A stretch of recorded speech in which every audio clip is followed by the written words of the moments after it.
प्रधान है फल्गु तीर्थ। गया को फल्गु तीर्थ कहा जाता है। फल्गु तीर्थ का अर्थ जानते हैं क्या होता है? फल्गु शब्द का अर्थ है ड्राई, शुष्क को फल्गु कहते हैं। फल्गु वैराग्य जानते ना, सूखा वैराग्य कुछ नहीं। यहाँ फल्गु तीर्थ इसलिए सूखा तीर्थ उसको इसलिए बोलते हैं, ये किंवदंती है, आगे साथ आएगा राम गया का नाम इसमें भी, कि त्रेता युग में भगवान राम लक्ष्मण सीता जब वनवास में चले गए, दशरथ तो अभी बड़े दिन थे, चले जाने का दूसरा तीसरा दिन ही उनका प्राप्ति हो गया, परम धाम चले गए। फोन तो था नहीं कि मैसेज नहीं मिला था उनको। चित्रकूट में जाकर भरत मिले तो उनको बताए, बोले पापा के देहांत हो गया। तो भगवान राम विकल होकर रोने लगे। तो वही मंदाकिनी में कुछ पिंडदान तुरंत किए, बोले कि हम तो पता नहीं, मैं बड़ा बेटा हूँ, मेरा पिंडदान मेरा कर्तव्य है।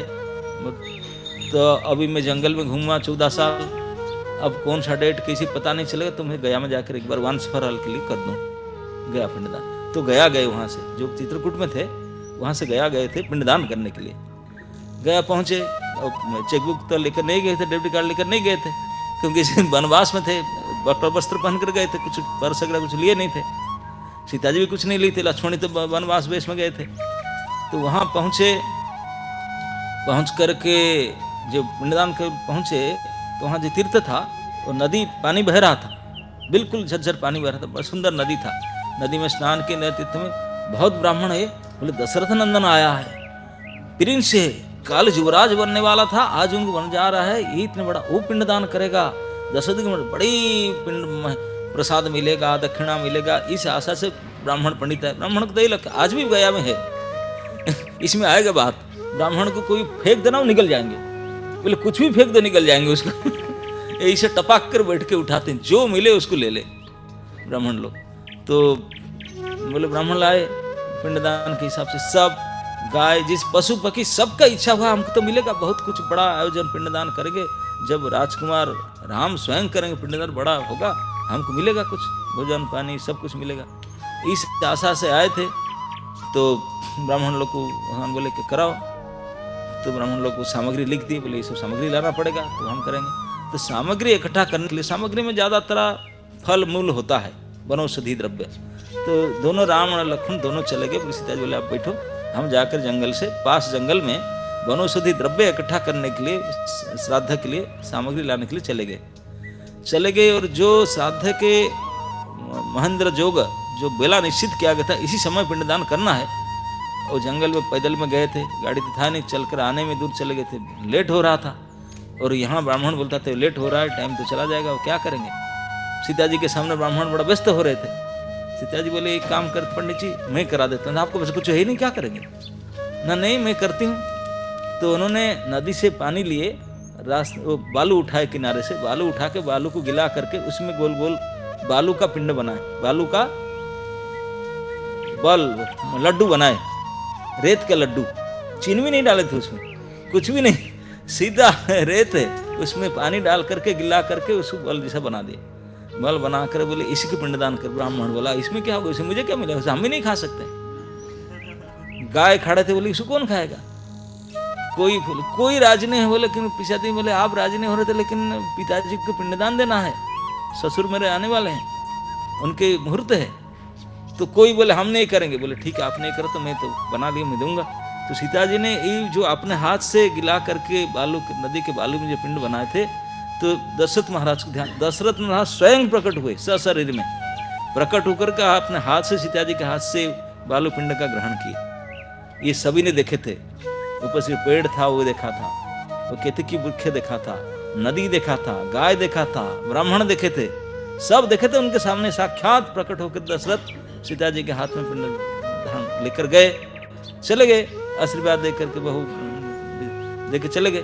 उसके बाद वरानत सुनाए, सारे सामग्री लेकर आए थे करने के लिए। ब्राह्मण बैठ गए, पिंडदान करेंगे। सीता जी बोले हम कर चुके हैं, सामग्री अभी लेकर आए, पिंडदान कर चुके हैं ना, हाँ मैं किया हूँ, पापा आए थे लेकर गए, पापा या पापा जी लेकर गए। भगवान बोले हाँ क्या नहीं मिली, हम सामग्री कुछ नहीं लाए, पापा आकर पिंडदान लेके मैं कैसे मानूं। बोले मैं कैसे बताऊं प्रूफ, ये ब्राह्मण खड़े हैं उनके सामने पापा आए थे। तो भगवान पूछे ब्राह्मण को, बोले आप लोग देखें पिताजी आए थे? ब्राह्मण बोले अगर हम ऐस बोलने सचमुच आए थे ऐस बोलने तो दोबारा तो पिंडदान कराएगा नहीं, हमको कुछ मिलने वाला है नहीं। तो इसलिए मिलने के लोभ से बोल दिया ना हमको देखा नहीं, हम तो देखे नहीं, वैसे बोलते पता नहीं कैसे, हम तो सामग्री अभी लाए, हम तो तैयार है करने के लिए। सीता जी बोले अरे तुम्हारा सामने ही पापा आए थे, हम मना करते हैं? तो बोले चलो ये देखो ये गैया गौ माता खड़ा है, उनके सामने ही पिताजी आए थे, मैं उनके सामने दिया हूँ। तो उनको गाय भी आशा कर रहा था, इतने सारे सामग्री आए, कुछ फेंकेंगे मैं तो खाऊंगी उसको, अब नहीं इवेंट नहीं होगा मुझे मिलेगा नहीं, तो मैं अगर बोल दूँ फिर राम जी पिंडदान नहीं करेंगे, तो वो भी मना कर दी। बोले नहीं हम तो नहीं देखे। अरे तो सीता जी बोले नदी के किनारे में उनके तट हुआ था, नदी की पूछो। तो नदी की बोले कि भगवान ने नदी आपने देखा है? नदी बोले कि भगवान मुझे स्नान करेंगे, मेरे से जलांजलि दी वो भी नहीं करेंगे, अब मैं बोल दूंगा, तो भी मना कर दी बन के मना कर दी लोग से। अब बोले केतकी जानते हैं? केवड़ा फ्लावर, इंग्लिश में बोलने समझेंगे, केवड़ा सबसे केवड़ा धूप होता ना, वेरी सेंटेड फ्लावर।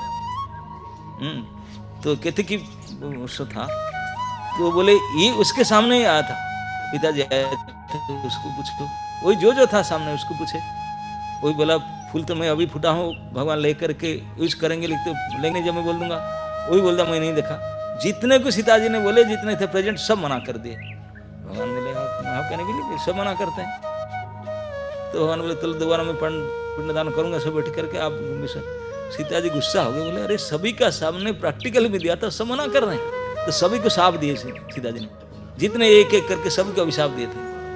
ब्राह्मण को दिए, बोले हाँ दही चूड़ा खा कर केवल 5 का पैसा, 1 रुपया 25 पैसा के लिए आप लोगे कि बोले ही जो लई बाजार से जनेऊ डाल कर ब्राह्मण बनेंगे और काम दाम कुछ नहीं लोग ही ब्राह्मण ही रहेंगे पेट भरने के लिए, वो ही से रहे। गोमाता को बोले थे कि मेरा पूर्ण विश्वास था तू माँ है, गोमाता तू ही झूठ बोल दिया मेरे लिए, इतना तुम्हारा मुख दांत जो है ना, आप देखें गाय के दांत नहीं होता, इसलिए मुख अशुभ माना गया।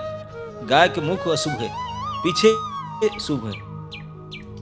बैल के मुंह शुभ है, पीछे अशुभ है। गाय का मुंह अशुभ, क्योंकि सीता जी के साफ था। केतकी फूल को बोले तू इतने सुंदर फूल होकर के साल में 1 दिन शंकर जी चढ़ेंगे, नहीं बाकी दिन कोई नहीं। और नदी की बोले कि तू तेरे जल से नहा करके तेरे तट पर सारे तू देख रहे सभी के सामने, बाकी तो 2 आंखें आप तो पूरा प्रकट देख रहे, तूने मना कर दिया। मैं साफ देता हूं तू सूख जा, तू प्रवाहित नहीं रहा, नदी का जल सूख, तो शुष्क नदी इसलिए फल्गु तीर्थ। अभी ये सूख गया तो नदी ने माफी मांगा, सभी ने माफी मांगे, तो सीधे ने फिर एडजस्टमेंट की। तो नदी को बोले तो अंत सलीला माने पानी अंदर बहता है, ऊपर में सूखा बालू, आप जो खोदेंगे 1 आध फुट खोदने से पानी में निकलेगा, पानी अंदर बहता है, तो इसलिए उसको फल्गु तीर्थ नाम तो उसे पड़ा, सूखा तीर्थ, पानी नीचे चलता है ऊपर नहीं चलेगा, इस कारण से है ना।